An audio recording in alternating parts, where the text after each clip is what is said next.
qala bayangishiya mina bayohlala phansi. Amen. Akulandaba-ke bafowethu ngoba phela nangibandlululo. Siyabonga bazalwane egameni lenkosi uJesu. Amen. uNkulunkulu usigcinile futhi namhlanje. Siyabonga. Sibonga siphezi ukulondolozwa. Amen. Egameni lenkosi. Ngiyabingelele insizwa elithizwe lenkosi ezinamandla. Bingelele intokazi ekhona phakathi kwendlu kaThixo. Amen. Bingelele Sunday school ma-teenagers egameni likaJesu. Bingelele omama abakhona phakathi kwendlu. Amen. Bingelele obaba egameni likaJesu. Malibonke igama lenkosi. Hallelujah. Amen. Ngilalele la, ngilalele lo mhlabelelo ohlatshelelwayo. Amen. Angilalele nje kuphela. Nami ngiyadumisa ngokububula. Amen. Ukububula engaphakathi kwami ngiyawuzwa umhlabelelo uthi ihashi lenkwili yayo uphonse olwandle. Amen. Lapho bathi hlabelela kuJehova uphakeme kakhulu. Amen. Hallelujah. Impela bazalwane engathi kungaba njalo uJehova aphinde nangekhathi zethu. Wakwenza ngekhathi kaIsrayeli, waphonsa ihashi lenkwili yayo, waphonsa olwandle. Engathi nangekhathi zethu uNkulunkulu angakwenza. Amen. Esikhathini zebandla leli siphila kulona. Amen. Ekhathini la ibandla likaNkulunkulu khona limelelwe inselelo enkulu, yet futhi limelelwe ukuhlaselwa okukhulu. Amen. Malibonke igama likaJesu. Malibonke igama lenkosi. Amen. Ngicela sifunde izwi lenkosi encwadini yabaseKorinte chapter 15. Sifunda verse 1 no 2 3. Na last week ngizokhumbula bazalwane bebekhona ukuthi sifunde khona lapho. Amen. Amen. Hallelujah. Ngicabanga ukuthi ke bazalwane mangihleli nje lapha ngiyacabanga ngiyahlinza la meditate ngayo lelizwe sokhuluma ngalo namhlanje.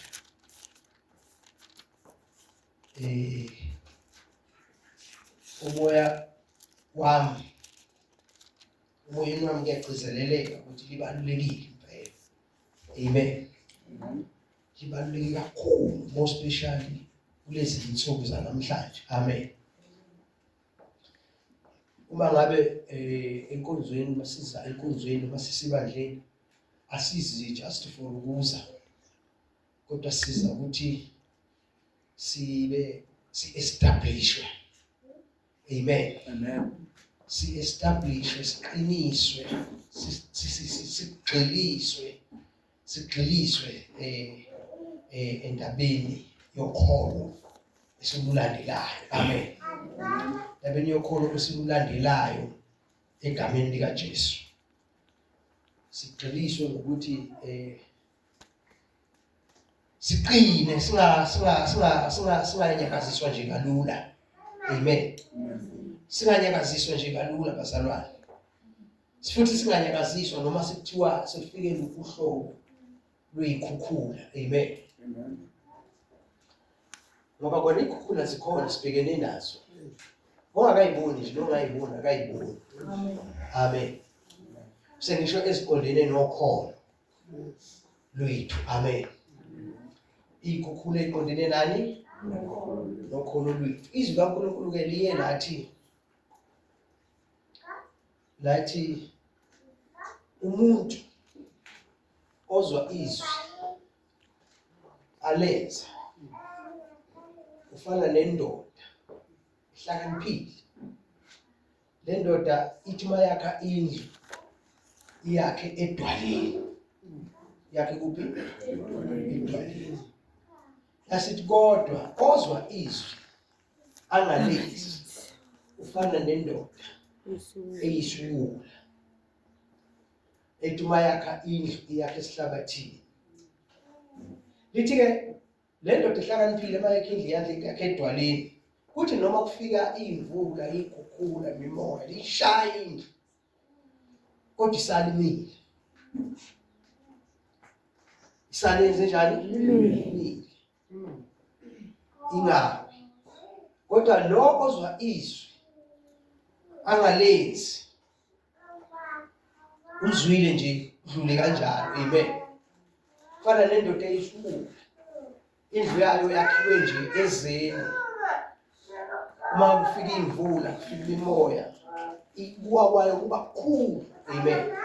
Manje ke khuluma lamazwi uqonde ukuthi engathi singaba njalo thina abaKristu. Singaba njalo siba abantu abakhe edwaleni. Amen.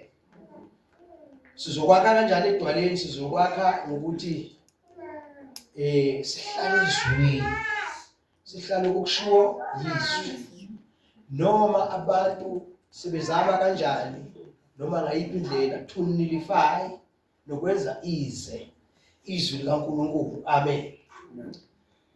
Hallelujah. Kodwa thina singasubi sime kulo. Amen. Amen. Ngoba yona guarantee esinayo kulokuphila.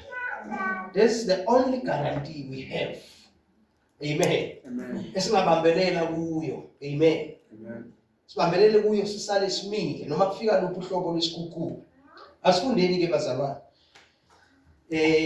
Ngifunde kuleli lami. Kodwa noma ngafunda mina ngedwa okwamanje. Ngizocela mase ngihluleke ukufunda ngifundele. Amen. Lithi ke uverse 1 lapha ku chapter 15. Now brothers and sisters,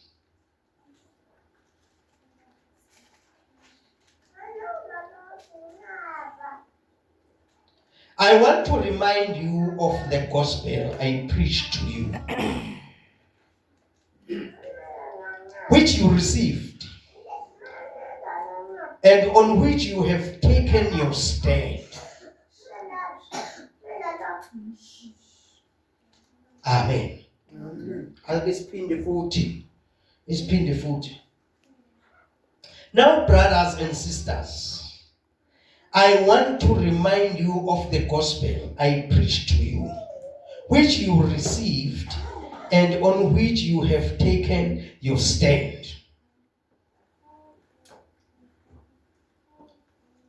Umbuzo uthi, uma ethi umpostoli Paul uyasikhumbuza ngevangeli alishumayelayo. Amen. Hallelujah. Sikhumbuza ngevangeli alizenjani? Esalamukela. Amen. Yabona ke umbuzo uthi uyalazi ivangeli walamukela.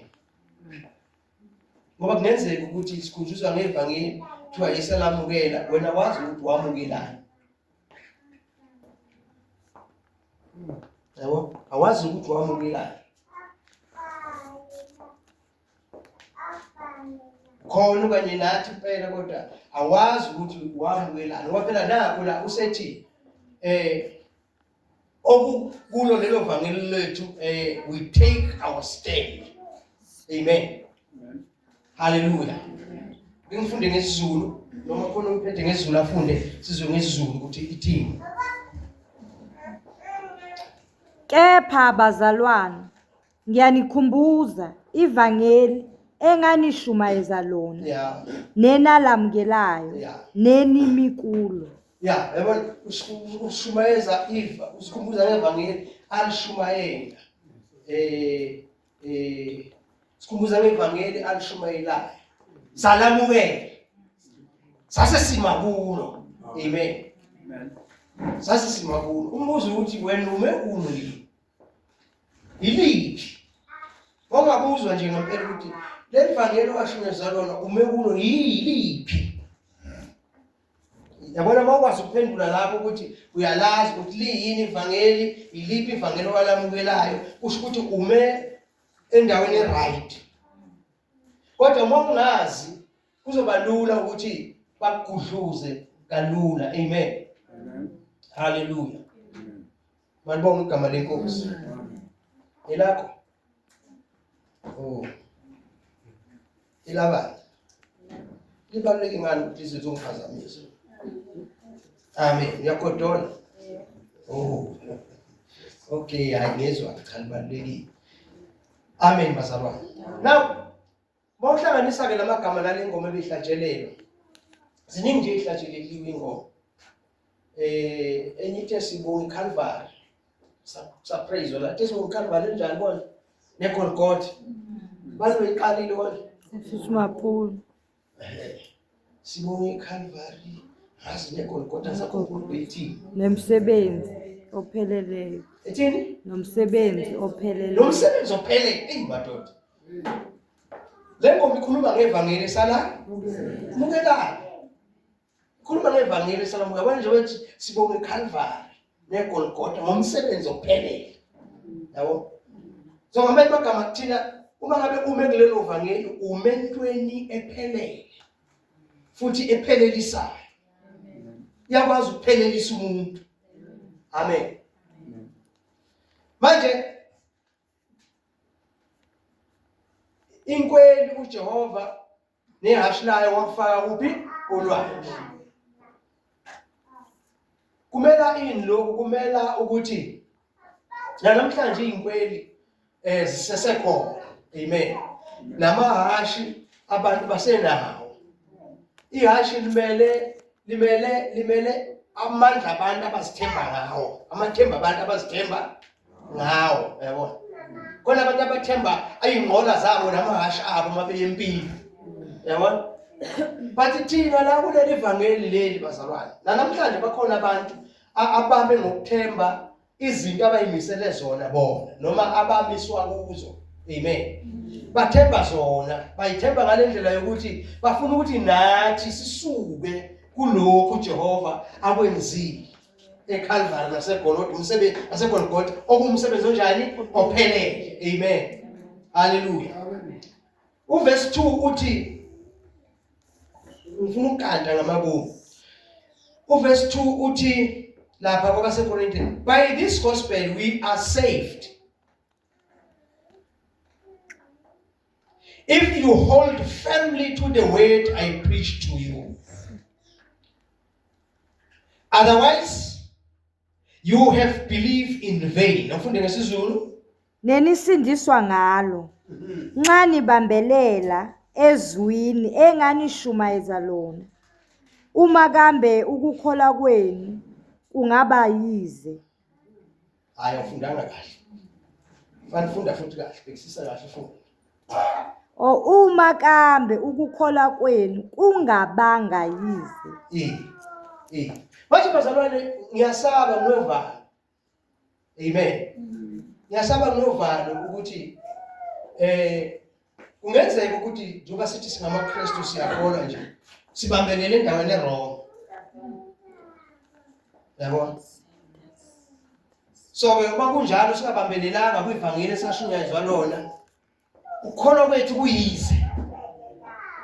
Ukholwa kwethu kunjani? Kuyize. Amen. Akungabike ukukholwa kwethu yize. Amen. Into ezokwenza ukuthi ukukholwa kwethu kungabi yize ukubambelela evangelini esashunyayezwa lona. Ukubambelela evangelini esashunyayezwa lona. Sama kulo, simi ngalo. Amen. Sime kulo. Verse 3. Liliphi leli vangeli? Verse 3 funda ngesizulu. Ngokuba okokuqala nganinika lokho. Yabona, uthe lokho engakwamukelayo, uthi okokuqala nganinika lokho engakwamukela nama, ngithi usho njani? Amen. Nganinika lokho engakwamukela nama. Kusho uPostoli Paul, usinika into naye ezenjani? Ayamukela. Nami kunesibindi sokuthi namhlanje ngiphinde ngikhuluma yona leyo nto ngoba nami ngikhuluma ngento engayamukela. Amen. Ngikhuluma ngento engenze njani? Engayamukela and it's proven in my life. Amen. Ngibonile empilweni yami ukuthi ngangibona amandla nje. Akwazi ukugcina umuntu. Amen. Zange ngabona amandla kanjani? Anje.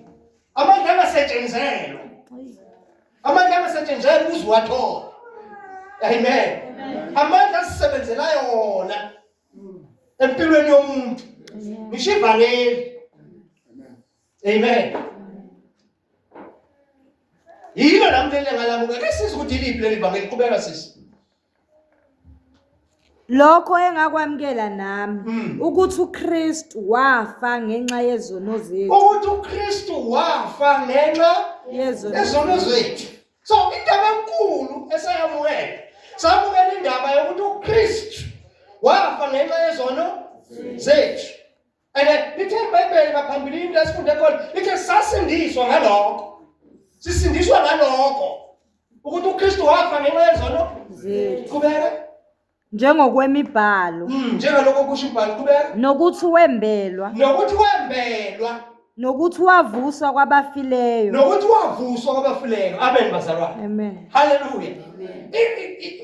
Ivangeli esimikulo ukufa nokumbelwa nokuvuka kaJesu. Hallelujah. If uyakholwa umzalwane ubekethelela uyazi indaba yokufa nokuvuka kaJesu awumile kuyo awumile ngayo ume ezeni. Ume kuphi? Ezeni. Ume ezeni. Now ngithanda ukufunda lamazwi ukuthi le ndaba yokufa nokumbelwa nokuvuka kaJesu. Amen. Hallelujah. Manibonga igama lenkosi. Ake sizwe ukuthi uNkulunkulu uyichaza kanjani ezweni lakhe. Ake siyibuke nje ukuthi uNkulunkulu uyichaza kanjani. Ngamanye amagama iyindaba edelelekile. Indaba engalethi sense. Indaba enganikeza imqondo. Indaba ewukuthutha. But naloko kuthutha lokho kuvela amandla. Ungamandla kaNkulunkulu. Indaba yokufa nokumbelwa nokuvuka kaJesu. Simi lapho nje bazalwane, simi la ifoundation yethu, sisekelo sethu, esimi kusithemba lethu, igugu lethu, amen bazalwane. Ithemba lethu esimi kulo, asinalo likithemba. You don't have any other hope. Shishiya konke salahla konke bekuthenjiwe okwaziwayo sathola le ndaba kaJesu ofile ngenxa yezono zethu. Wemphelwa wavuka kwabafileyo.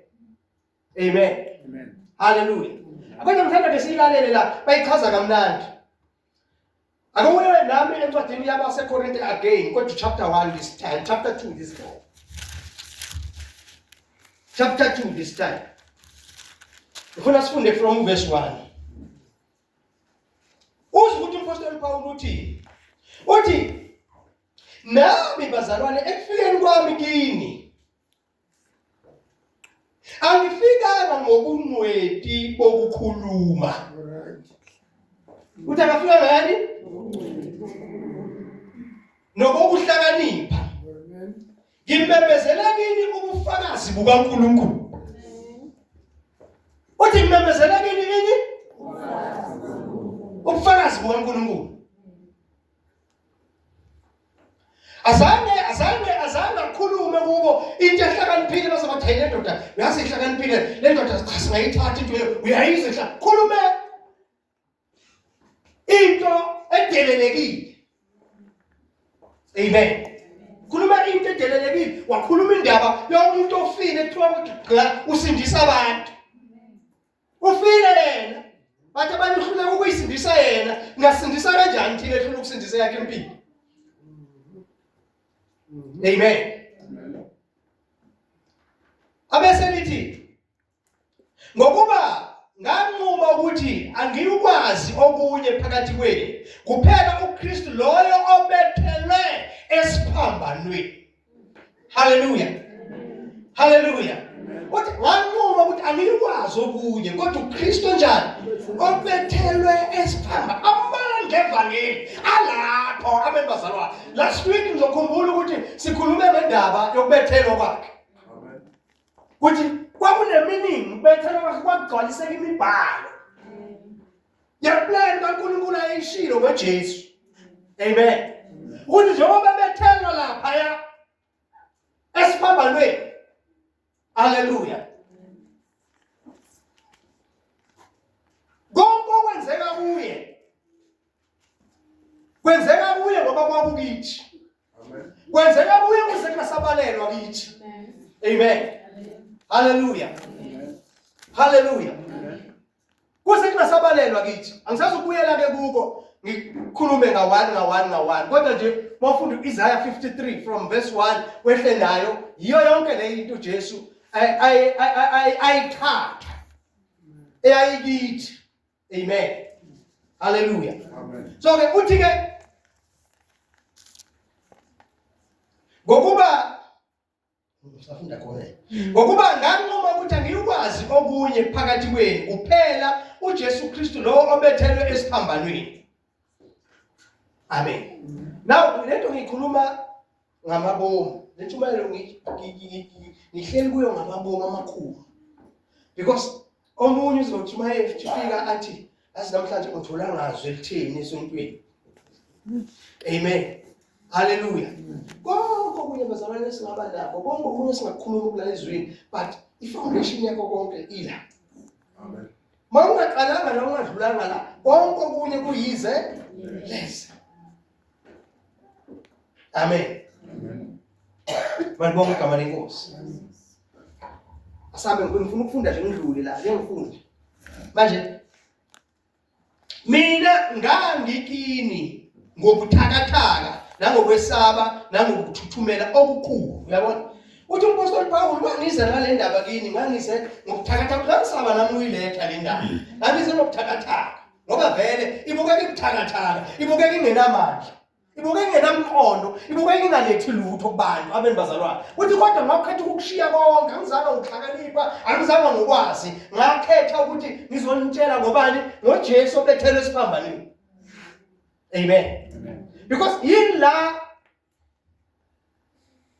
uthi mina ngangikini nobuthakathaka, ngobuthakathaka nangokwesaba nangokuthuthumela okukhulu. Nokukhuluma kwami nokushumayela kwami akubanga ngamazwi okuhlakanipha. Abanga amazwi okwenzenjani?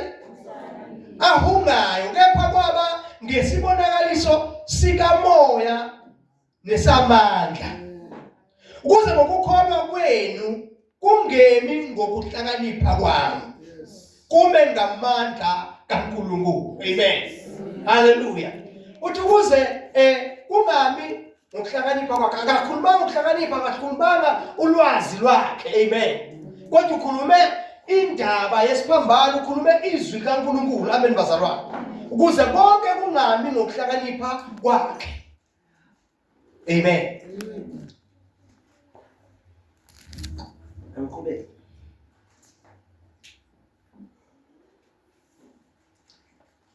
Ukuze ukukholwa kwenu kungemi ngokuhlakanipha kwabantu, kume ngamandla kaNkulunkulu.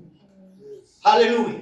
Ukhuluma le ndaba yaleli vangeli alalungelayo asinikeze lona. Kuze ukukholwa kwethu kungami ngokuhlakanipha kwani kwabantu, kodwa kume ngamandla kaNkulunkulu. Ngoba uJesu obethelwe esiphambanweni wambelwa, wavuka kwabafileyo. Ilona gospel lelo, ilona vangeli lolo, wona amandla kaNkulunkulu. Aphumelela ngawo ukusindisa umuntu. Amen bazalwane. Okholwayo. Amen. Ivangeli. Malibonga igama lenkosi. Amen.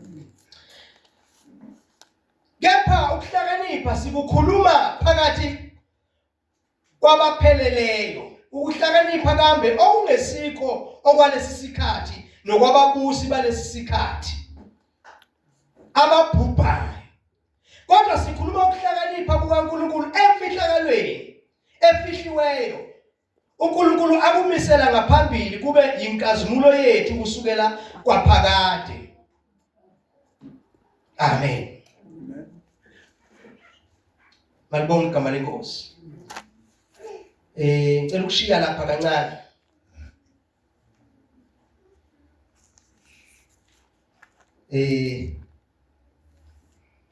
Noma ngishiye ngibuye. Verse 3 angithi umfundi futhi again. Ngoba seKorinte chapter 15. Ufuna sibuyele. Woza masinyana. Ngokuba okokuqala nganinika lokho engakwamkela nami ukuthi uKristu wafa ngenxa yezono zethu njengokwemibhalo nokuthi wembelwa nokuthi wavuswa kwabafileyo ngosuku lwesithathu njengokwemibhalo. Uyaphela lapho kunjani? U3 u4 manje lo simfundi. Yes. Okay. Ivangeli ke makhuluma ngevangeli khuluma ngoJesu obethelwe esiphambanweni. Wafa. Wambelwa. Wavuka kuphi? Kwabafile. Yivangeli le. Elingamandla kaNkulunkulu. Eyisho njalo incwadi yabaseRoma chapter 1 verse 16 asiyifunda. Basinyana ngingenzela la ukuthi lento engishoyo ifakazelwe yizwi.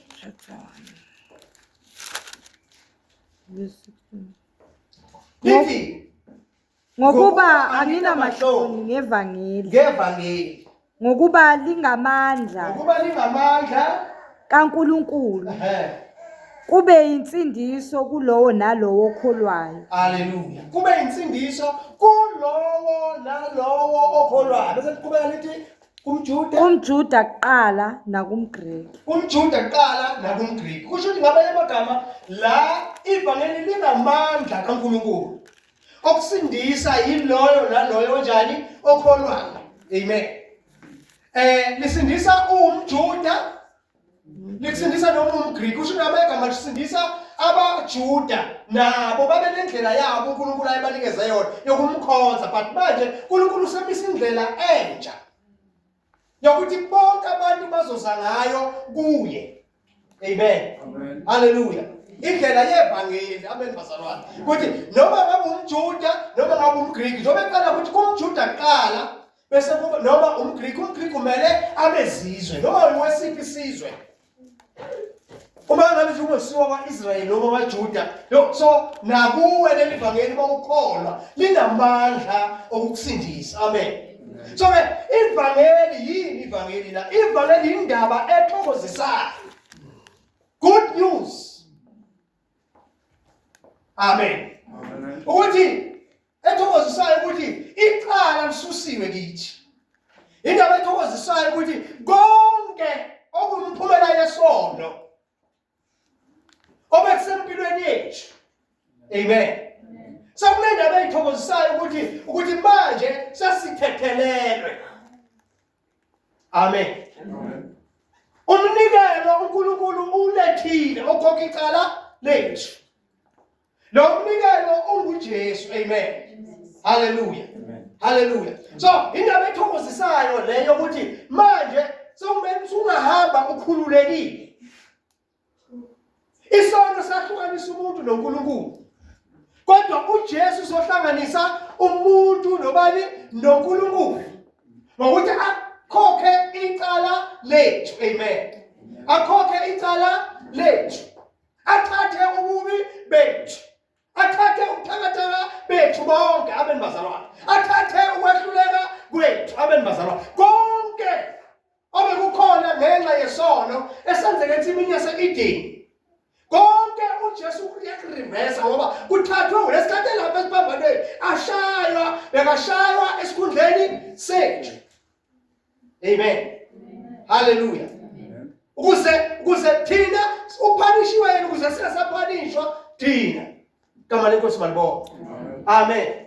So ukuthathe bonke ububi bethu njengoba lapha esiphambanweni. But njengoba lapha esiphambanweni wafanele ukuthi afele kuphi esiphambanweni ngoba wayezele lokho ukuzokufa. Amen.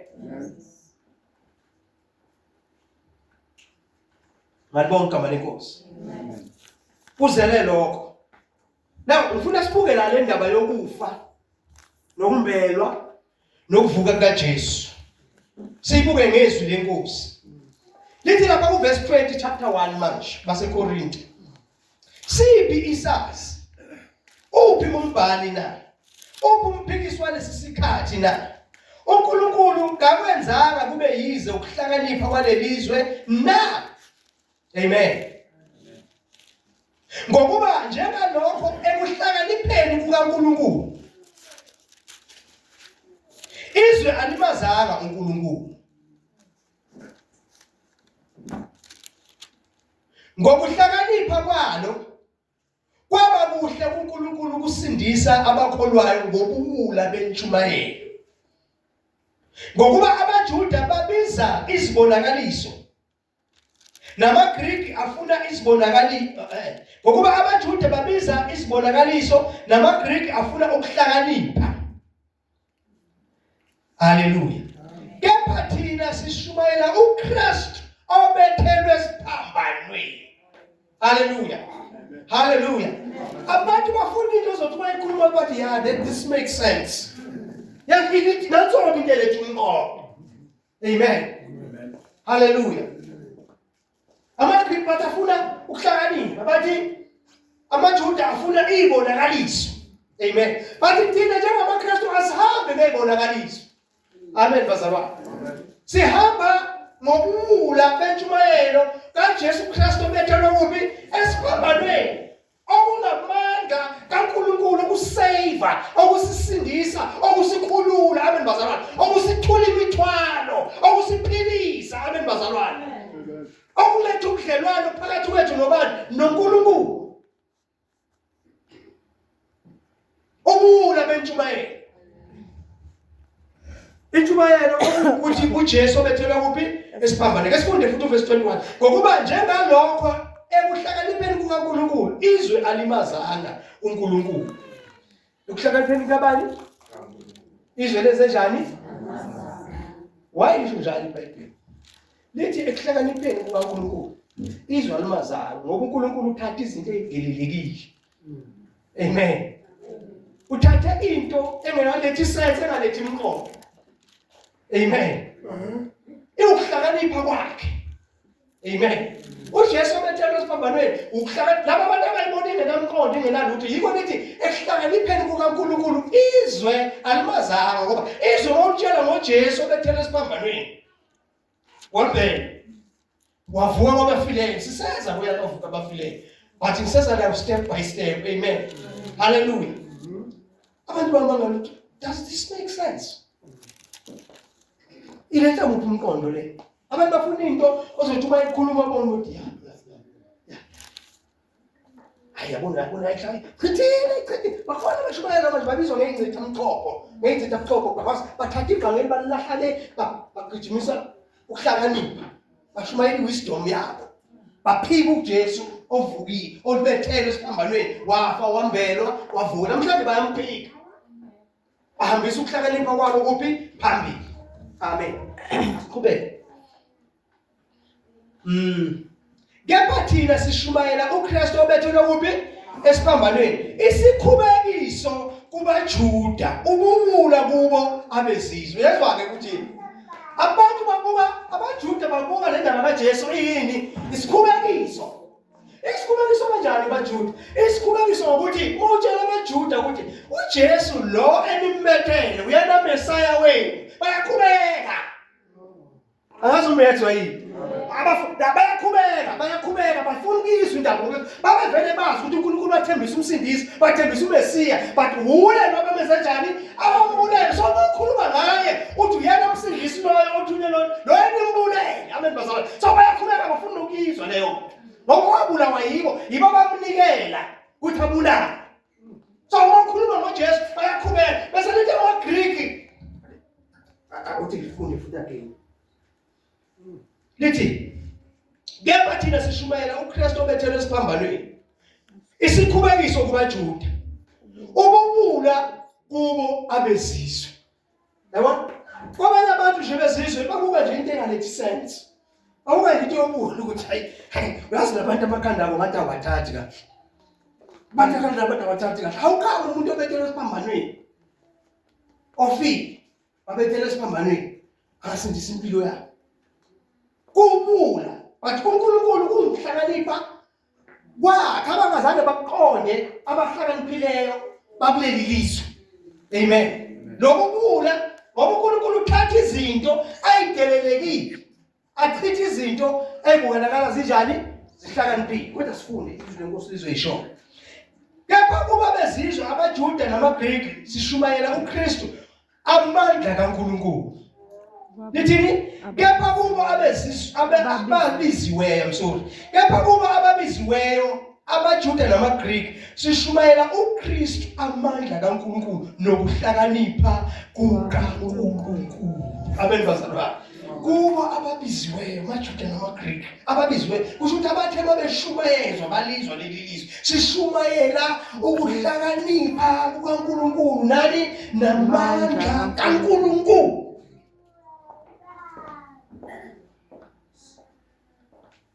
Aya ngibukele emuva. Uthe umpostoli Paul mayiqala wathi uverse 1 sitewuthini nje lapha ngoba umfundele verse 1 masinyane kwaSikorinto. Wathi wafunda ngesingisi simnandi. Chapter 1, chapter 15 verse 1. Masinyane ufuna sikhumbule ukuthi utheni mayiqala. Bese nivalile. Nivalite isesihamba ngalo. Moreover, brethren, I declare unto you the gospel which I preach unto you. I declare unto you the gospel which I preach unto you. Yes. Which also ye have received. Which you also received. So uyabona ke mathi wamukela ivangeli wamukele lento ewubuthutha. Indaba kaKristu ophethelwe kuphi esiphambanweni. Wambhela uNkulunkulu wamvusa kwabafileyo. Wamukela lento ebukeka iwubula but ingamandla kaNkulunkulu, ingukuhlakanipha kukaNkulunkulu. So ngamanye amagama ithini lento? Ithi lento bambelela ubambelisise ngoba ukuhlakanipha kabani kukaNkulunkulu. Bakhona abantu abahlakaniphile ngelinye ilanga abahlakaniphile bazokhipha kuleli qiniso. Amen. Amen. Amen. Bazokhipha kuleli qiniso, bazokhipha kulento eyenziwa uNkulunkulu, bazokunika izinto zemicabango nengqondo zabo neindlela zabo. Bese wena uyaphuma ngoba ufuna uhamba ngokuhlakanipha kwabantu. Uye ukuhlakanipha kukaNkulunkulu. Okunamandla kunokuhlakanipha kwabantu. Amen. Ayikho indaba esindisa umuntu. Ayikho indlela esindiswa ngayo. Amen. Sisindiswa ngale ndaba yevangeli kaKristu kaJesu obethelwe esiphambanweni. Wambelwa, wafa wangcwatshwa. Amen. Wafa wangcwatshwa. uNkulunkulu wamvusa kwabafileyo. Amen. Ake siqhubeke nayo le ndaba. 25. Ngokuba ububula bukaNkulunkulu buhlakaniphile kunabantu. Ngokuba ububula bukaNkulunkulu buhlakaniphile kunabantu. Nobuthakathaka bukaNkulunkulu bunamandla kunabantu. Ngamanye amagama lethe buke ububula eze noNkulunkulu ihlakaniphile kunabantu. Lethe bukela iyinto nje engasho lutho ebuthakathaka engathi edelelekile. Amen. Inamandla kunabantu. Amen. Inamandla kunabantu. Iyakhulula. Amen. Iyasindisa. Amen bazalwane. Iyacebisa. Yenza konke empilweni yani yomuntu. Mayibonke igama lenkosi. Asiqhubeke kancane.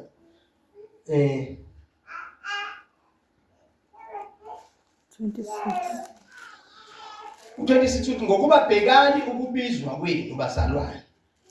Kababaningi abahlakaniphileyo ngokwenyama. Kababaningi abanamandla. Kababaningi abayizikhulu. Amen. Hallelujah. Uthi la bhekani ukubizwa kwenu bazalwane. Phakathi kwenu akekho umuntu onjani onamandla. Asibizwana ngoba sinokuthila okungcono. Amen. Hallelujah. Asimphinde futhi 26. Awumfunde ngesingisi masinyane. For ye see your calling, brethren, Yeah. how that not many wise men after the flesh, Yeah. not many mighty, not many noble are called. From 27. But God had chosen the foolish things of the world to confine the wise, and God had chosen the weak things of the world to confine the things which are mighty. Lalelani ngesizulu. Kodwa izinto zobuwula zezwe uNkulunkulu uzikhethile ukuba ajabhise abahlakaniphileyo nezinto ezibuthakathaka zezwe. uNkulunkulu uzikhethile ukuba ajabhise izinto ezinamandla. Indlela uNkulunkulu asebenza ngayo thatha okudelelekile. Thatha njani bazalwane? Thatha okudelelekile. uNkulunkulu usebenza kanjani? Fanele usebenze umuntu uthatha laba bangenamagama. Amen.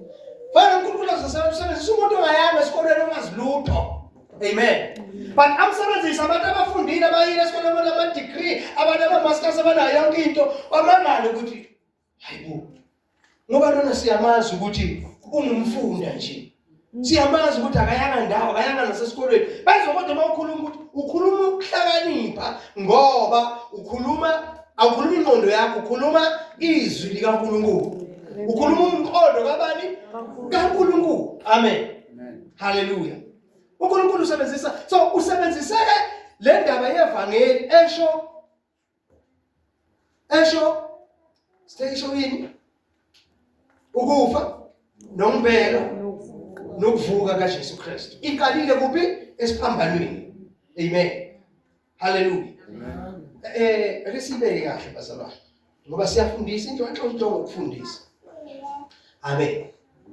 Yabona kuqala bekuthi umuntu waIsrael uNkulunkulu wanike ukuthi uma ngabe umuntu enzile ukuthiza wrong eze nemvu nombuzi eze kumpriest mayifika kumpriest avume izono zakhe futhi ziyakulimva. Angizwa bazalwane? Amen. Ziyakulimva. So ziyasuswa kuye ziyakulimva. Seyizothathwa ke lemvu le iyoshiswa nomthathi iyolahlwa bengadliwa. Amen. Kodwa ihamba nani? Nazo zonke izono zakho. So uJesu benza leyo nto njengoba bekalapha esihlanganweni. Njengoba bekakhafulele. Njengoba befaka umqhele wameva ashisiqalekiso.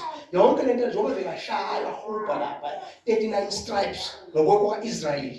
Umuntu mayishaya kwathiwa angashaywa, ashaywe imvimbi 40 minus 1. 40 minus 1 okusho ukuthi 39 stripes. Nezwa bazalwane. But le 39 stripes imele lonke uhlobo lesifo. Nezwa bazalwane. Lonke uhlobo lesifo nesingakabikho manje singakaziwa manje sibaliwe lapho. Ingakho singemvimbo yakhe siphilisiwe. Nezwa bazalwane. So yonke into beyenzela kuye kuzisuke kithi. Amen bazalwane. Ukuze yenzeke isuke kithi. Ingakho mayisuka esiphambanweni kubalulekile ukuthi ayongcwatshwa. Kanti ayongcwatshwa. Mayengcwatshwa lapha ingene ethuneni. Ungena ethuneni. Mayifika ethuneni uyawudiliza umthwalo. Zonke lezi zinto abayiphethe. Ushiya phansi ethi wayamalasha endaweni ephansi. Wafika wawushiya umthwalo khona. Mayushiya umthwalo khona ngoba ukhumbula ukuthi uNkulunkulu lesikhathi esiphambanweni uyagcwele ububi bethu. Ithi wamflathela wathi Eli lamasabathana uNkulunkulu wami ungishiyelani na ngoba wayesegcwele izono zethu. Amen. But mayifika lapha eseyidilizile izono amandla kaNkulunkulu eza mamboza. Nezwa bazalwane. Moya ingcwele weza wamvusa umoya ingcwele wavuka ngoba esedilizile ngoba wayekade eyogqiba ububi bethu. Eyokufaka akibize ngokuthi olwadle lokhokha. Amen. Hallelujah. So ubani omunye ongakwenzela leyo?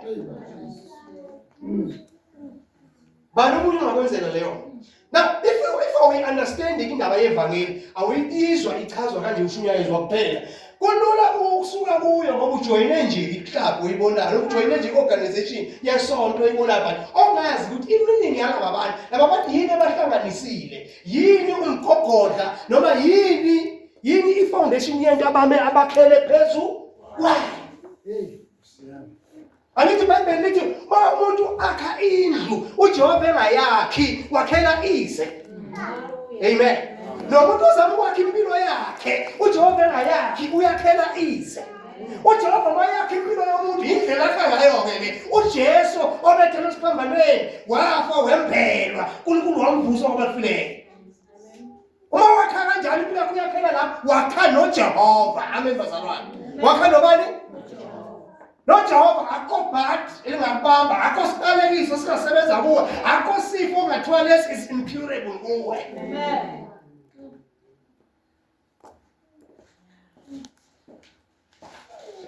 Nina bazalwane ningaboni ngoba indlela esesashumayela ngayo singabefundisi. Sishumayela ngezinto ezinkulu ukuthi abantu bazobamba imoto bazobanjiwa siya izinto ukuthi abantu fanele bayi-understand. Yabona? Shumayela ngalezi zinto asifuni i-crowd. Asifuni i-crowd kuphela, sifuna nesikhwama sizwakala ukuthi abazalwane basibanikele bazobanje. Amen. Vele unikele uyabusiseka. Amen. But asibanikelisa abantu ngobuqili. Yabona? Asibanikelisa ngobuqili ngoba sifuna ukugcwalisa izikhwama zethu. Asibafundisa abantu kuyindlela kaNkulunkulu. Amen bazalwane. But siqala la. Ngibonga igama lenkosi. Amen. Uthi-ke uApostle Paul lapha kwabaseRoma chapter 1 anginamahloni ngevangeli ngokuba ivangeli lingamandla kaNkulunkulu. Yabona le verse lifakazela yonke lento ebesiyifunda lapha ukuthi uNkulunkulu wathatha izinto ezinamandla wayichitha ngezinto ezibonakala zingenamandla. Noma ngithi amandla okuwula ukaNkulunkulu kunamandla kunokuhlakanipha kwabantu. Akaze ngiyasawunda ngizwakala kahle yini. Amen. Hallelujah. Now, njengoba sithatha initiative usifundise kanje, sifisa wena ukuthi wena uma usuthola abantu ngaphandle benza izinto ngendlela yabo ende bephumelela. Because akusho ukuthi ezinye izinto ayiphumelelisa abantu abazenzayo. Bephumelela kodwa okwazi ukuthi bakha bodwa bakhi noNkulunkulu. La ndaba yakhayo isoze yama. Kuzoba kukhulu kuwa kwayo ngelinye ilanga. Amen. Ngoba siyawo izinto abantu abayithola ngezinye indlela. Babe nodumo abantu emhlabeni babe nayo yonke into. Uma kufinyanga noma kufa yena yonke into abenayo ivele nje uyibona ukuthi isine case. Akekho okwazi ukuyibamba isustain. Ngoba beyakhe ingaphumanga lokho ngoba iBhayibheli lithi uNkulunkulu yena kwesakhe isibusiso akanezezela usizo. Wakhe nje uNkulunkulu kwesakhe isibusiso akanezezela usizo. Amen. Amen. Ngikhuluma kanje because ngifuna uthole the reason ukuthi khona ezinye izinto esizishumayelayo esazi ukuthi azibakitaza abantu kodwa ziyiqiniso. Okufanele balazi. Azibakitazi. Ngoba i-purpose not ukuthi abantu basiphakamise ama-emotions abo. Asimotivate. Kunomehluko i-motivation nokufundiswa. Uthola amaqiniso. Amen. Bamotivate abantu baphuma lapha ngaphandle awuna backbone. Baphuma lapha ngaphandle uzophuma ukhuthazekile wewe but baphuma lapha ngaphandle zikushaya izinto ayikho into omangaka. Awuna qiniso lokukhulula likumele kuleso simo.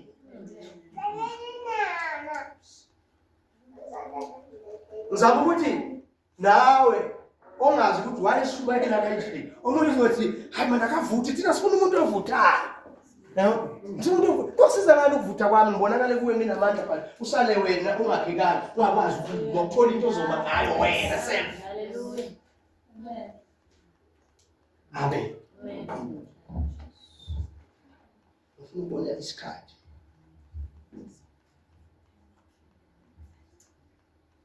No, sesihle. Thikomile la. Sesihle. Amen. Hallelujah. So labazalwane kahle hle ngizo-emphasize indaba yokuthi into esimingayo ngoMpostoli Paul ukuthi nginikeza lokho enganishumayeza kona. Uma nisame ngalo. Ivangeli enganikeza noma nisame ngalo. Yabo, sathatha istand senisithatha ngokulo Jesu okuzani wafa wembelwa wavuswa kwabafileyo. Amandla empumelelo yethu, amandla okudibana noNkulunkulu, okuxhumana noNkulunkulu, okukonnecta noNkulunkulu. Indlela yokukonnecta noNkulunkulu kithi yiyo leyo. Amen bazalwane. Siqala lapho.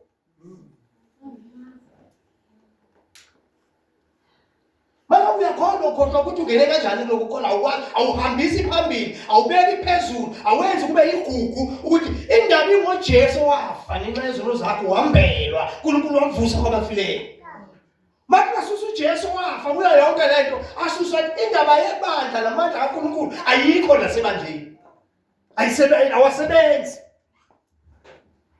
ngoba sisusa isosi yini ivangeli yini uJesu wafa wembelwa wavuka kwabafileyo good news ukuthi awusadingi ukuthi yonke lezinto wena uvaye true amen bazalwane because uJesu usakwenzele konke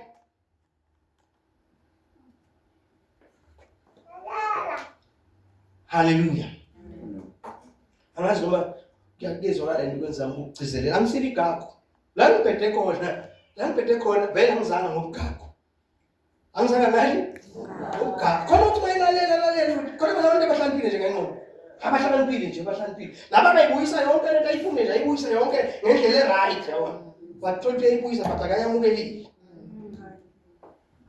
yena bayamukelile kodwa yakwazi ukuyibuyisa ayikhuluma yenze yonke inkinga ukuthi ume ngayo uyamukele na khona kwakho kume ngoJesu bethelwe wafa wambelwa wavuswa kwabafileyo na amen manje ke sesifundile ke bazalwane iqiniso engifuna ukuthi silibone namhlanje lokuthi uJesu wafa ngempela njengoba yilapha esiphambanweni wenze njani wafa and ayikazi bekhona iargument ngokufa kaJesu amen ayikazi bekhona argument ngokufa kabani kaJesu zikhona izinto abantu abane-argument ngazo ngezwi kaNkulunkulu but angizange ngimuzwe ne-argument ngokuthi uJesu wafa esiphambanweni ukuthi wafa ngempela na ngabe isikhathi sakhe bulawa abekho ababebama bathi hayi bengafanga lesikhathi siqala eseveza eyibonakalisa evuka ethuleni abekho abathi vele bengafanga lo muntu because lesikhathi asesiphambanweni wonke umuntu wayefuna ukubona sure ukuthi ngempela uyafa na that's why ayikho into ababengakhuza ngayo ukuthi vele benjani wonke umuntu wayelapho wayebechilile erelaxile funa ukubona ukuthi uyafa na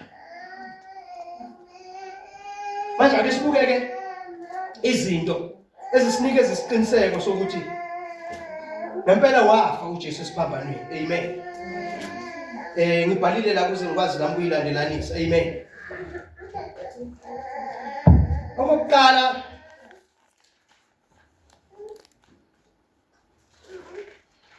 uJesu wabethelwa esidlangalaleni abantu bonke benjani ababekhona bebhekile ababekhona wabethelwa esiphambanweni bebekhona bebhekile esidlangalaleni public bebhekile abantu enikelwa phansi komthetho waseRoma because izwe ngalesikhathi umhlaba wonke wawubuswa amaRoma amen umhlaba wonke wawubuswa yini bazalwane that's why kunesisho esithi zonke indlela ziya kuphi eRome amen ngoba ngaleso sikhathi nenkele eyiconnectwa ngisho eyiconnectwa bonke abantu abeconnectwa bayise kuphi eRoma ngoba iRoma iyayibusa wonke umhlaba ngaleso sikhathi amen so ke labo babephila noma ngabakwa-Israyeli benamaJuda kodwa babephila bephansi kolawulo lwamaRoma amen so ke bonke abantu babebhekile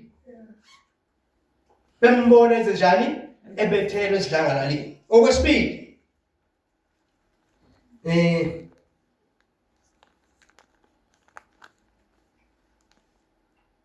kuthiwa ke lesi senzo ukuqala lokulesi senzo sakhe ebethelwe esidlangalaleni kwakuyi-practice which was both severe and chilling kwakuyinto enzima kodwa ababekhona babechilile impela they were so attentive befuna ukubona sifuna ukubona isiphetho sifuna ukubona ini isiphetho that's why babona kahle kwakwenzeka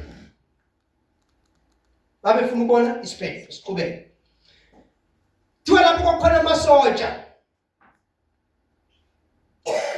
ayemile nawo ebhekile ephansi kwesiphambano efuna ukubona kahle ukuthi ngempela yini eyenzakalayo amen Kodwa ke sibuyele lapha ukuthi sifunde efakazelo lobengisho eqaleni. Sifunde u19 John 19 verse 18 masinyana.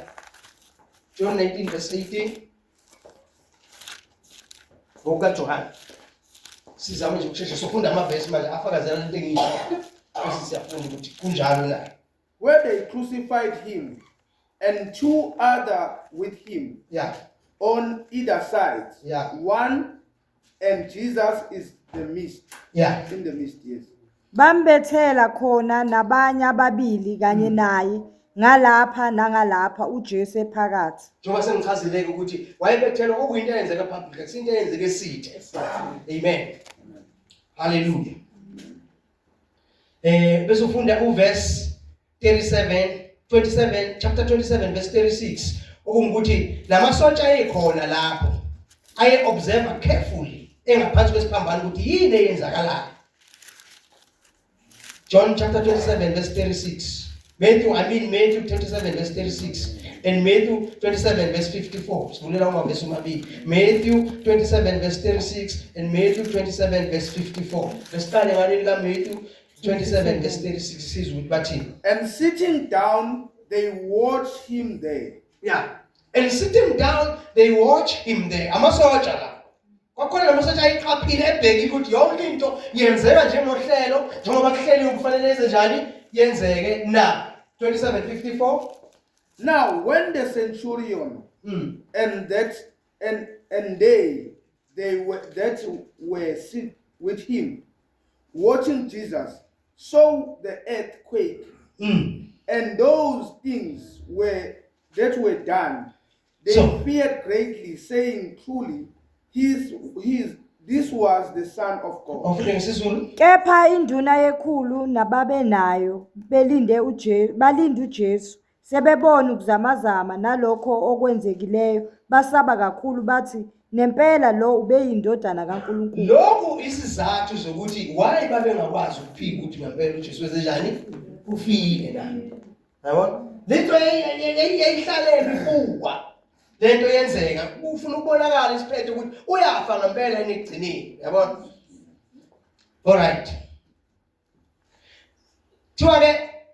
Dozens of Jesus' friends and enemies watched him as he died upon the cross. Everyone present heard death cry. Ofunde Marko chapter 15 verse 39. Marko chapter 15 verse 39. And when the centurion, which stood over against him, saw that he so cried out and gave up the ghost, he said, "Truly, this man was the Son of God." Kepha induna yekhulu eyayimi maqondana naye imbone efa ngokunjalo yathi nempela lo muntu ubeyindodana kaNkulunkulu. Labantu banobufakazi ngokufa kwakhe. Amen. Because bakhona labazobheka bafuna ukubona ngempela ukuthi kuyenzeka uyafa yini. Amen. John 19 verse 25. John 19 verse 25. Omunye avula John 19 verse 25 sifunde no verse 30 no verse 34. Qala ngo 25. Now there stood by the cross of Jesus his mother and his mother's sister Mary, the wife of Cleopas. Yeah. And Mary Magdalene. Yeah. Yabona ukuthi babekhona abantu ababeyibuka le ndaba verse 30. Verse 30. When Jesus therefore had received the vinegar, he said, "It is finished," and he bowed his head and gave up the ghost. Ngafunda ngesizulu. Kwathi kuba uJesu wamkela uvinika wathi kufeziwe wagebisa ikhanda wafa. Wagebisa ikhanda wenze njani? Wafa. Everybody wayibona indaba yokufa kaJesu. 34. Kodwa elinye lamabutho lamgwaza ohlangothini ngomkhonto kwaphuma masinyane igazi namanzi. Yabona? Elinye lamabutho lesenjani? Lamgwaza masinyane ngomkhonto kwaphuma igazi nani? Namanzi. Sizobuya kuloko uqhubeke ukuthi siqhubekele phambili. But the crucifixion occurred on Friday. It was against the Jewish law for the body of condemned men to remain on the cross on the Sabbath day. Amen. Hallelujah. So kusho ukuthi la bathi lento yenzeka Friday. That's why sino good Friday. Lapha ephambanweni kwakungo Good Friday nezozalwa. Kwakuyi Friday yenzeka lento. But ntambama kwasefanele bamdilize esiphambanweni ngoba kwakuzolungiselelwa isabatha. Njengoba nibabona nje abashiyeke ngo6 abasenzi futhi abasasenzi umsebenzi abasenzi next. Amen. Amen. So nabo bese simele sinjalo ukuthi sekuzoqala isabatha. Njengoba sesizoqala isabatha akufuneki kube khona umuntu osabethelwe kuphi esiphambanweni. Yabona? So njengoba kunafuneka kube kusekhona umuntu obethelwe esiphambanweni nje kwafanele benze show kuyobheka ukuthi basaphila yini. Yabona? Basaphila. Uma ngabe kutholakala ukuthi basaphila kuzofuneka ukuthi kuphulwe imilenze yabo. Kuphulwe ini? Imilenze yabo. Kuze bazokwazi ukususwa bangaze bashaywe isikhathi sesabatha. Akazomelezo nibazalwane. Kufanele baphule imilenze yabo. But uma befika lapha bebheka bathola ukuthi uJesu already sekashonile. Yabona?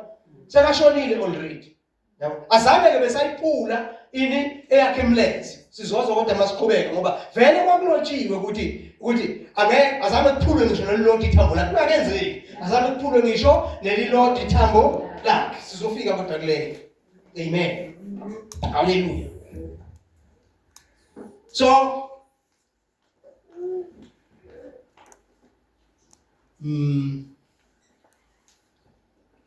asifundeke kuverse chapter 19 verse 31 fakazela lento esisuka kuyo manje. Chapter 19 John verse 31. Khona abaJuda ngokuba kwakungo lokulungisela ukuze izidumbu zingahlali esiphambanweni ngesabatha ngokuba lolo suku lwesabatha lwalulukhulu banxusa uPilato kuba yaphulwe imilenze yabo basuswe. Baphulwe basuswe esiphambanweni because ukuphula kwemilenze kwenza ukuthi bafe masinyane. Yabona? So kwakuyobheka ukuthi ngabe sebefika but babefika lapha bathola ukuthi uJesu already sekafile. So there is no need now ukuthi bangenze njani bangaphula imilenze yakhe ngoba isizathu sokuthi bawuphula imilenze ukuthi bafe masinyane basheshe bafe ukuze bazodilizwa ngoba isikhathi sebashaya. All right. Besifakazela leya. Those soldiers who were from this practice, accustomed to determine whether a crucified man was dead or alive. Amen. Kusho ukuthi lamasotsha njengoba ekhona la, umsebenzi wawo ukubheka ukuthi ngempela umuntu usefile noma njani uyaphila na. Yabona? So lento sizele ukuthi sisizela ukufakaza ukuthi impela uJesu ungcwatshwa nje usefile. Yabona? Amen. Ukuthi wafa ngempela ngathi efile. Abanye mhlawumbe babe ngaba ne-argument, azange babe ne-argument because yayenzeka live beyibhekile nezobazalwane. Mase kuqala kuzwakala indaba zokuthi uvukile ngeke wathi vele bengafanga kodwa banokufakaza ukuthi lo muntu ufe phambi kwethu simbonile. Bathi khumbula ukuthi mayefa akayifeli yena kodwa ufela thina. Amen.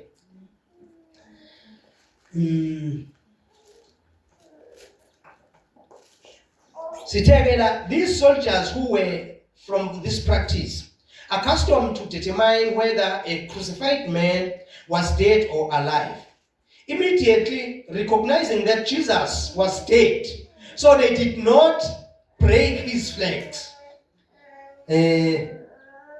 Asifunde lapho ku-19 John verse 33 ukuthi azange ayiphule imilenze yakhe. Esefika kuJesu ebona ukuthi usefile kawayiphulanga imilenze yakhe. Yabona ukuthi ayibheke kwakusondela kuyobheka ukuthi ngempela ngakufile na. Thithi masefika ke kuye babona ukuthi usefile already ayiphulwanga imilenze yakhe. Amen. Hallelujah. Amen. Ayiphulwanga imilenze yakhe. Funda uverse 36. Ngokuba lokho kwenzeka ukuba kugcwaliseke umbhalo othi akuyikwaphulwa thambo lakhe. Yabona kwakuyinto eyilotshiwe ukuthi akuyikwaphulwa. So kwakuyiplan kaNkulunkulu le. uNkulunkulu wayiplana wayikhuluma ingakenzeki. Wena wakhindlu. Mawakindlu akufani nathina abantu abamnyama. Thina masakhindla ucabanga manje kwakhindla velithatha ipiki udwebe. Makwakhe ukuthatha iplane, hlalele phansi. Idwebe ithi mase wakha according to the plan. So yonke lento eyenzeka la, it was the plan of God before the foundation of the earth. Bekadalwa lutho ungakabikho lutho. This was the plan of God. Umuntu engakawi, uNkulunkulu wesadala eplanini yakhe wambona umuntu ewa. Waba ne plan ukuthi I will save him. Uzomsindisa kanjani umuntu? Yingakho masithola lapha kuGenesis chapter 15 simthola uNkulunkulu upromisa inzalo yowesifazane, upromisa uMesiah, upromisa uJesu ukuthi uzoza oyinzalo yowesifazane. Oseplanini yami yokuthi ngiyilungise yonke le mess. Amen. Hallelujah. Abantu manje sichaza ivangeli bazalwane ukuze understand. Ukuze understand because abantu befuna ukuvikela izinto zabo. Bayazi ukuthi yiye kuphela into ekhipha abantu ezintweni zabo. Ivangeli. Manje bazama ngayonke indlela ukuthi bahlaba befollow ivangeli, balihlabe balibekele. Ukuze wena ulahlekelwe uNkulunkulu, ulahlekelwe ubomi, ulahlekelwe impilo, ulahlekelwe yini unaphakade. Amen. Walandela indlela zani zabantu.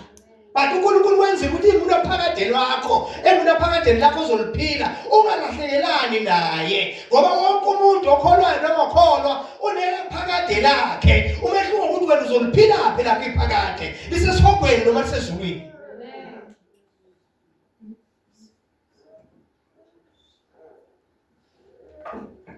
Amen. Okay. Manje connect watseke ini? Imbhalo. Uverse 36 osho njalo. Amen. Funda ke sizwe ukuthi imuphi lo mbhalo ogcwaliseka. Ake sibone lo mbhalo okufanele ugcwaliseke. Numbers chapter 9 verse 12. Numbers chapter 9 verse 12. Sesiyaqeda bekezela. Chapter 9.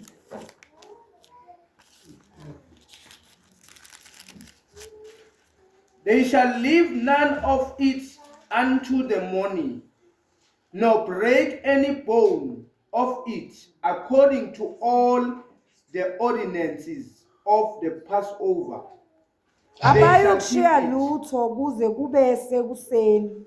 Qali phasi. Abayikushiya lutho kuze kube sekuseni. Bangaphuli ithambo lalo. Ngokwezimiso zonke zePhasika bayakulenza. Lalela. La kukhulunywa ngewundlu. Amen. Kusetshenziswa abantwana bakwaIsrayeli. Ukuthi bayakulenza njani bawushisa ne? Bawulidla noma balishisa? Bayakulenza njani? Funda la funda litho uyifunda manje silindile ifunde qala phansi. Abayikushiya lutho kuze kube sekuseni. Bangaphuli ithambo lalo. Yeah. Bayawulidla bangashiyi lutho. Kodwa bangaphuli ithambo lalo. Iwundlu leli belihlatshiwe nezobazalwane. LePhasika nezobazalwane. Angithi nathi sinelethu iwundlu elahlatshwe uJesu. Jesu ethiwa sinePhasika lethu nezobazalwane. Passover nezobazalwane. Igama elithi Passover lisho ukuthi nathi uNkulunkulu usidlulisile. Nezobazalwane. Amen. Okay. Unumbers lokumfunda. Amen. Chapter 19, chapter 9 verse 12. Awufunda Psalms 34 verse 20. Psalms 34. Angithi sifundile ukuthi ubone ukuthi akusiyo nje into exoxwa ekhandwayo kodwa into izwi laNkulunkulu. Konke okwenzekayo kwenzeka ngokwemibhalo. Amen. Uyawagcina onke amathambo akhe. Kahle, qala phansi. Uyawagcina onke amathambo akhe. Uyawagcina noma uyawagcina? Uyawagcina. Oh. Phela nje lapha. Alaphulwa nelilodwa kuwo. Alephula lelodwa kuwo. La kukhulunywa ngoJesu ukuthi ngeke aphula wakhe amathambo. Yabona ke lokho ukuthi bangawaphuli, abawaphula ngoba bathe mabeyobheka ukuthi ngabe usefile bamthola ukuthi already senjani? Sefile. Into ayizele seyenze njani? Seyenza ngeke ngoba wayezele vele ukuzokufa.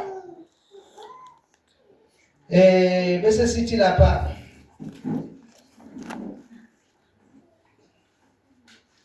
because it was unusual, if not rare, for a man to die by crucifixion this quickly,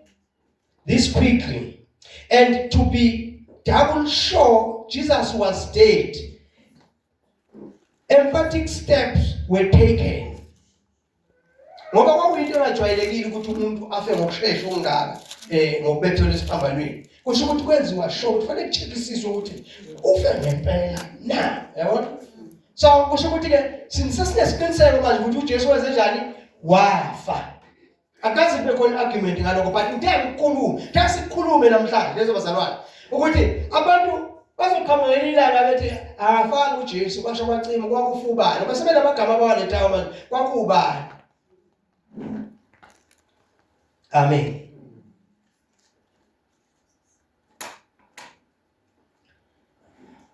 Asifunde verse 19 verse 34.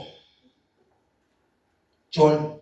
Kodwa elinye lamabutho lamgwaza ohlangothini ngomkhonto kwaphuma masinyane igazi namanzi. Yabona? To make sure ukuthi ufile. Amen. To make sure ukuthi wenze njani? Elinye lamabutho lenze njani? Lamgwaza ohlangothini.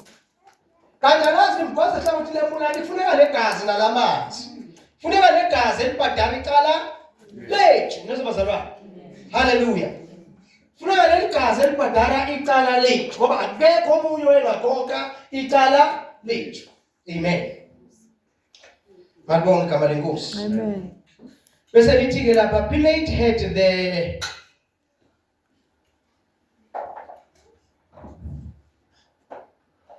Pilate had confirmed that Jesus was dead. The only basis upon which Pilate could by law release the body to Joseph of Arimathea for burial was to verify the death of Jesus Christ. Now, umuntu ofanele anikeze ilungelo lokuthi sebengamdiliza esiphambanweni uPilato. Amen. But naye kuze amdilize esiphambanweni kwafanele ukuthi ngempela enze sure ukubhekisisa ukuthi ufile ngempela na. So uJesu wafa kuphi esiphambanweni ngenxa yezono zethu. Ingabe lithi iBhayibheli ngoba wayengayifa lapho wayengayifeli ke kodwa wayefela thina. Lithi iBhayibheli uma nafa kanye noKristu lesikhathi efa sasifa kanye naye. Amen. Hallelujah. Sasifa kanye ngoba wayezokhokha icala lethu lokufa. Amen. Safa kanye naye. So uma evuka sivuka kanye naye. Amen. Sivuka ngoba konke okwenzeka kuye kwenzeka on our behalf. Amen. Kwenzeka on our behalf. Amen. So ileso ke isifundo sami ngisilethe namhlanje siyaphela la. Siyaqhubeka next week. Next week sizobe sibona the truth about resurrection. Iqiniso ngokuvuka kaJesu. Seke ngamuzwa komunye athi lento kokuvuka kaJesu yinto nje engekho. Wena maniphila kahle la ekhandi, does it make sense? Does it make sense ukuthi uJesu wavuka? Nithi uthi uzathi mangabe avuka. Why kungapublishwa? Why kwaba seBhayibhelini kuphela? Naye uyincitha ubuchopho mabemusha. But mbona ngathi nalokhu uncitha ubuchopho bakhe vele ubuchopho obuchithekile. Ngoba manje kwafanele understand isikhathi okwaphilwa ngaso. Isikhathi okwaphilwa ngaso kukhona inkonto okuhambisa inews ngoba seyahanjiswa manje. Kwapublishwa bo. Yes, but akithi yena ukuthathanisa isikhathi lesiya nasesamanje. Bakwenzela into manje ngena ama social media manje ifike ngisho phesheya ifike all over yabona. But kwapublishwa ngoba khona abantu abahambe beyixoxa babe nobufakazi bayo behambe beyisho ngoba kwakuyona ndlela yokuhambisa into ngaleso sikhathi.